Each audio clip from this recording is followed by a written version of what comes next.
Welcome to the Pet Loss Companion Chat, and we are happy to have you here. I'm Ken Dolan-Del Vecchio. This is an opportunity for Nancy Saxton-Lopez, my co-author and dear friend, to take the content that we shared in our book, The Pet Loss Companion, Healing Advice from Family Therapists Who Lead Pet Loss Groups, share it with a bit of a broader audience and give some stories that bring it to life. We welcome your comments both during this chat and afterwards, and we welcome your questions and sharing your stories and suggestions for future times that we're together. Nancy, I'll hand it to you. Yes, welcome. We have a very interesting topic tonight. In the group that Ken and I ran for many years, a lot of people came in and they would be questioning that after their pet had died, they may have seen him or her out of the corner of their eye, or they may have heard, some scratching or maybe some thumping or a collar, that was tingling a little bit. Or they may have had a dream, and their animal came to them. So there was always that question of, am I crazy, or is this something that happens? And so tonight, Ken and I are going to tell some stories that are personal to us and or stories that we got from the group members, which I think for a lot of people, they were very happy to have gotten some kind of visit, some kind of sign that their animal was around and was with them, Yeah, very common experience. It's a very common experience. And as you said, it's often out of the corner of your eye. You see movement. Sometimes people will smell their animal's presence. Sometimes they'll feel them touching them. And a couple stories that I've experienced personally. One was that we had a cat whose name was Reggie, and Reggie was just a wonderful, wonderful friend for many years. He lived to a point where my son was just about a year and a half old. So my son was about a year and a half old, and Reggie died, and we buried him in the yard. And then quite a while later, Eric, that's my son, was outside playing. He might have been about 3 or 4, and he said, "There's Reggie." And he was pointing to him, and we said, "What?" And he said, "There's Reggie." And he was pointing to where we had buried him. And he did not know, actually. He was not part of the burial because he was, very little at the time, and we didn't have him present when we did that. But he was pointing to where Reggie was buried. He was buried in front of a stand of pine trees, and he said, "Yeah," he said he saw him walking. So it was just really quite a thing to experience, and it wasn't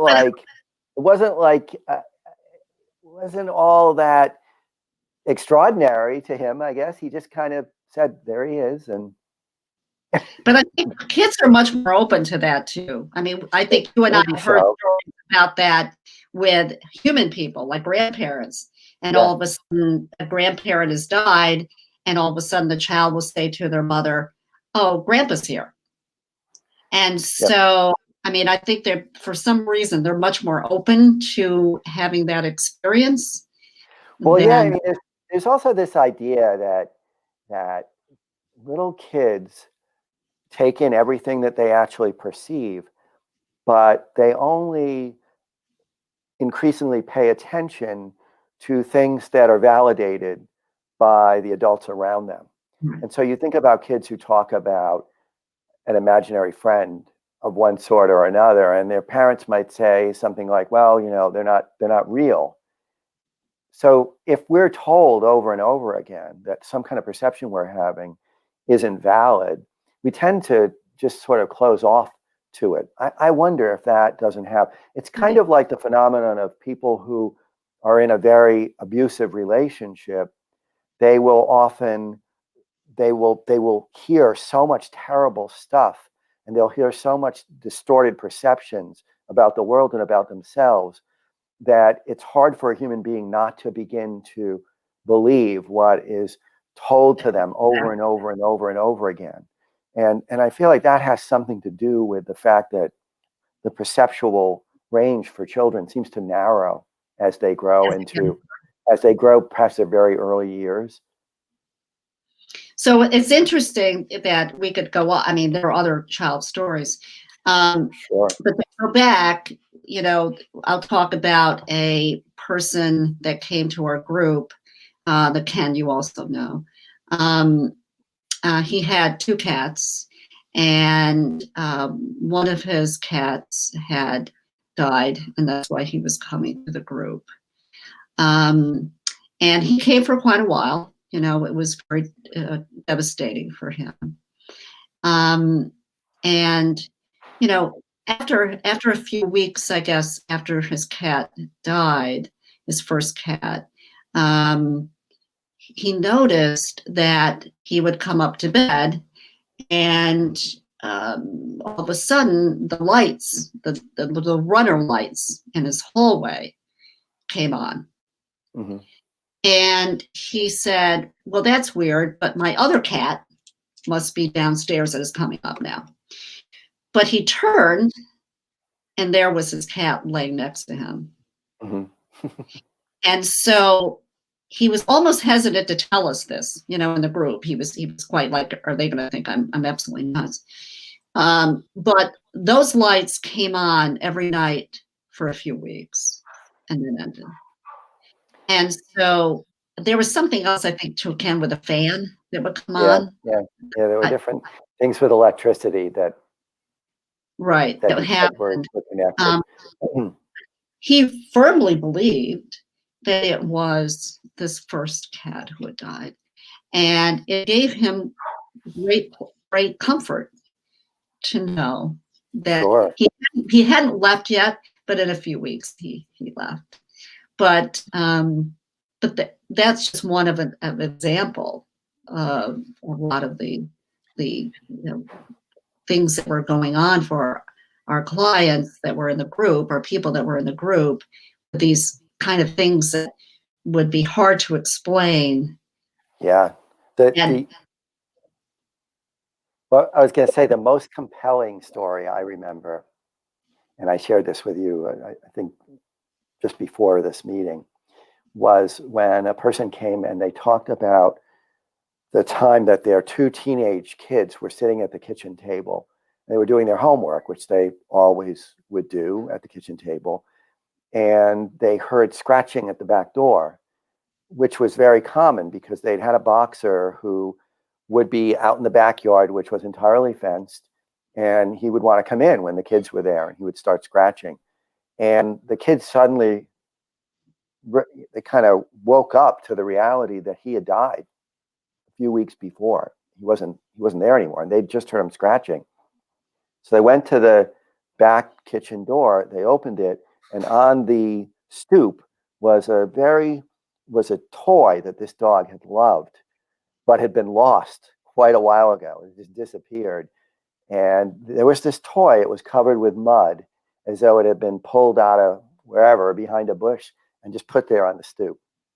And they were absolutely sure, and who could possibly refute that it was brought there as a way of saying, I'm okay, everything's fine. But there was no good explanation for that. That's right. That made sense in the reality that we're typically connected to. That's right.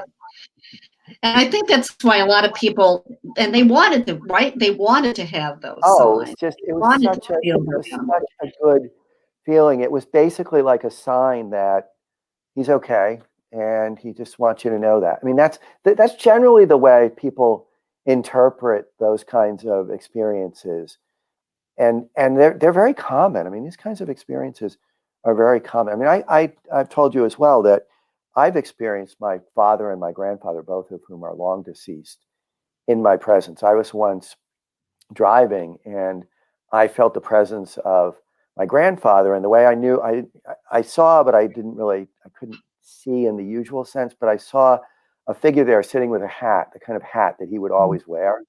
And I just started talking to him. Why and, not, right?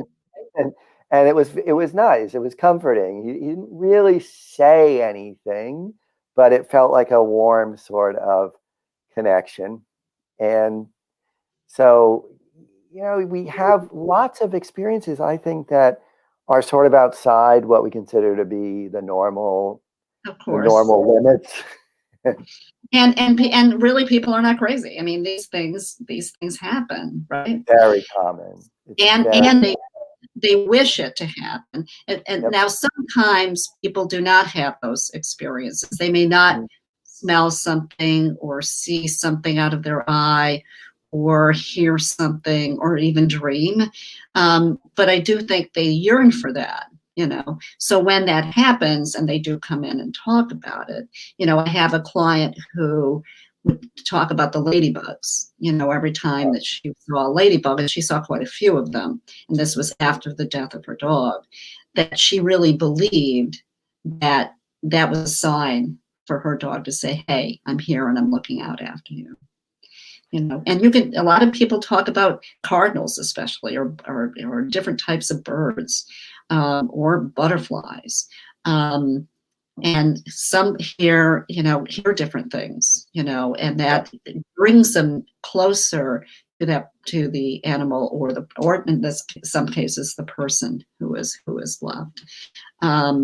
So sometimes there are numbers, that there's a set of numbers that might be a birth date, and all of a sudden after a death they see those numbers. I actually have a client that happened when her husband was killed, and it was a special number to them, and all of a sudden she'd see a license plate with that number, and then she'd go into a store and the register had that number, and it was just really interesting. I also have my own personal experience. And I never thought I never had one until this, even though I've had animals for my entire life. Hank was my heart dog. I mean, he was one of my heart dogs. I had Tashi way back in the 80s. But Hank he died about a little over a year ago. And he was a dog I really had to take a lot of care of. He had, chronic diseases. He had diabetes. He had epilepsy. He had anemia. He had multiple, hospitalizations. So he and I were really connected. And so I knew, we had to euthanize him because he all of a sudden couldn't walk. And when he couldn't walk, we had IVDD, and then couldn't urinate. And that, of course, would be so devastating. He would be in too much pain. Mm. So, but about a year later, it was really interesting because I woke up. I started to wake up. I was, in the early morning, and I felt something on me. And I looked up, and there was Hank walking up the side of my body. And he looked young, and he looked healthy, and he was coming up to my face. And when I looked up, then he was gone. And I was like, I was so happy that he looked so good and that he came to see me. Yeah. And Well, I you can see never it. had that experience before. You can see the joy still in your face when you tell the Yeah. story, what Yeah. that meant, how it struck you. And it's just really beautiful. I mean, it's beautiful that these things happen. And one of the things that I always think when we look at many aspects of grief is that nobody else should be in a position of judging your experience. Exactly. It wouldn't make sense for another person to tell you, like is so often told to children, or, as I said, somebody who's in like a hostage situation, their reality gets distorted by the captor. And that can be really detrimental to the way that we experience our own perceptions. We don't ever want to do that to anybody under any circumstance, and certainly not when they're grieving. You want to allow for a person to talk about whatever their experience is. And as you said, you're not losing your mind. You're going No. through whatever your perceptions are, whatever your experiences are, and whatever kind of meaning they bring to you is important. Yeah. Yeah, it's valid, it's important, and it's something that nobody should seek to undermine or reinterpret or interpret away or do anything to except honor. Exactly. Unfortunately, though, a lot in the world, as we went back to some of the other, episodes we've had, it says some people don't really understand. And so you have to be careful with who you share this with. Oh, yeah. Yeah. Because they would have a judgment about it, unfortunately, because they don't understand the relationship. They don't get it. They may not be animal lovers. They don't have that perception or that experience, and so they would say, "What's the matter with you? You're kind of nuts," Right. So you're losing your mind. yeah, you better get some medication or do something. So, but it is valid, and people come in and they want to have dreams. They're looking for the dreams. Now sometimes it happens and sometimes it doesn't. But for those who come in and say, "Wow, I had a dream about her last night. Wow, I was really happy about that." Yep. And most of the time the dreams are good. They're not that end of, unfortunately, of life stuff that really happens. I mean, they're young and they're healthy and they're running around and happy. And that would be our wish for them in another life, as they leave, Yep. Yep. So you were going to talk some about where the Pope is Yes. with animals today. This many years, right, Ken, when I would do the group, there were people that were religious. They were Catholics usually, and they were very upset because at the time, for many years, the Catholic Church did not recognize animals as going to heaven. Okay, and so they were really perturbed with that, upset with that, because how could these pure beings, these wonderful, sweet beings, not go to heaven? So when Pope Francis came along and declared that wasn't the case, I mean, that was just fabulous for a lot of these people. But I do have a story too about this that has some relevance to this. That's a couple that I've worked with for many years. And some time ago, their son died. He was in college. They didn't know why he died. He died very, very close to a holiday, and it obviously devastated them. I mean, this was their only child. And so they came to me for bereavement work. And, we were talking about things, and their question was, I want to know if he was in pain when he died. I need to know that. I need to know. Now, at the time, Ken and I worked together at the time, there was a third generation English psychic channeler that was not far from us. In fact, Ken, you went to see her, I believe. Yeah, she was a spiritualist. And so I said, listen, I haven't seen this person, but I know a lot of people who have, and maybe it would be helpful for you to go and see her. So they went, and these are cynical people. I mean, they were educated, cynical people. They didn't give a lot of information. And when they came back, I mean, it was an awe for like 45 minutes. I couldn't believe what was going on. But they, this person talked to their son. She knew everything from what the son said about his room, where things were, the color, where the baseball cards were. I mean, it was just uncanny, the amount of information she had. He had told his parents through this channeler that he had no pain, and he was an angel, and he was going to helping bring the little ones up.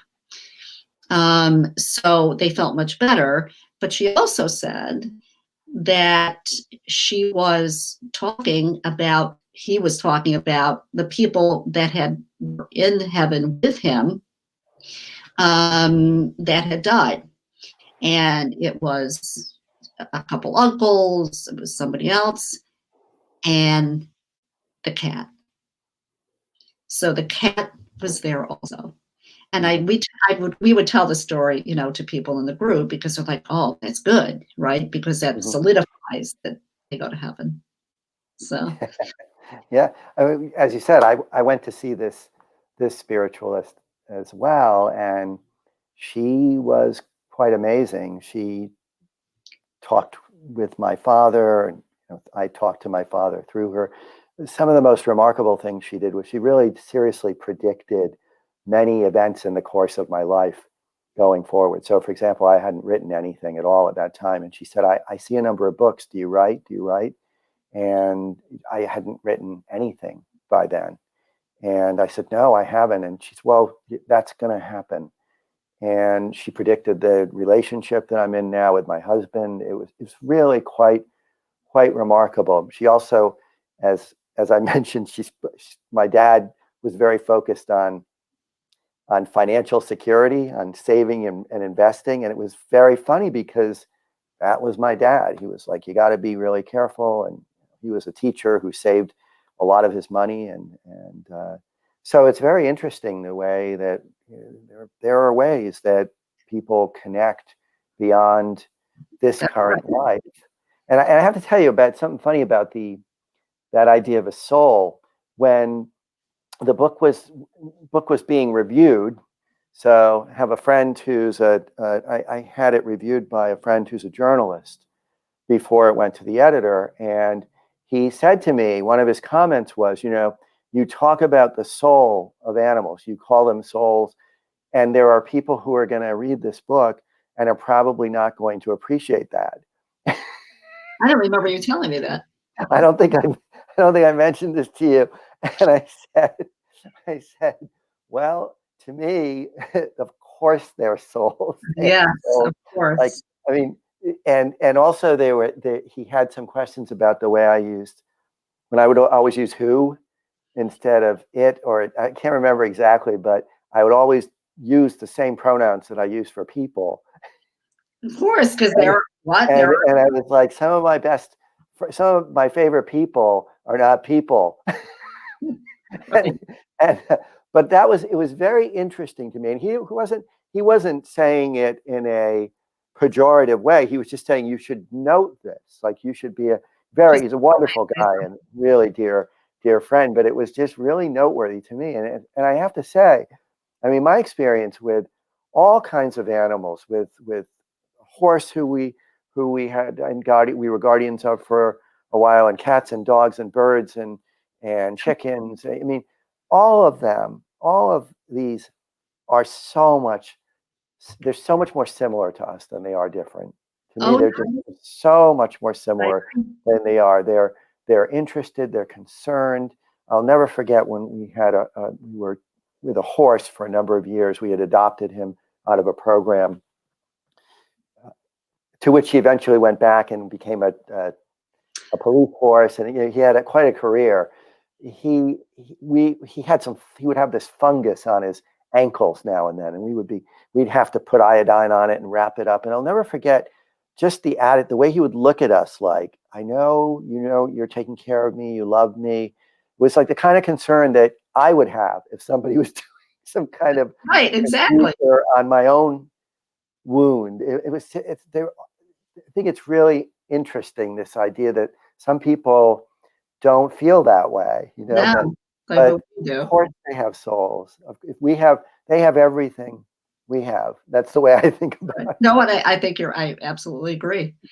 Now, the other thing I want to say when we were talking about, the channeler, the psychic, Hmm. is for people out there that want to go to one. Now, there are animal communicators too, and Yeah, animal psychics, yeah, but I also want to say that be careful in who you choose, yeah, yeah, because unfortunately there are some that are okay, and there are some. I mean, I think the person that you went to that we've talked about was exceptional, but yes. a lot of them aren't, and so just be careful with who you choose and who you. Yeah, and we'll say also that we presume that she is no longer Oh, alive. She's no longer with us because she was very elderly at the time, and this was like 20 years ago. Right. We were, we were both engaged with her. Yeah. A brilliant, brilliant woman, and just so loving and helpful. But there are some out there. But I think Yeah.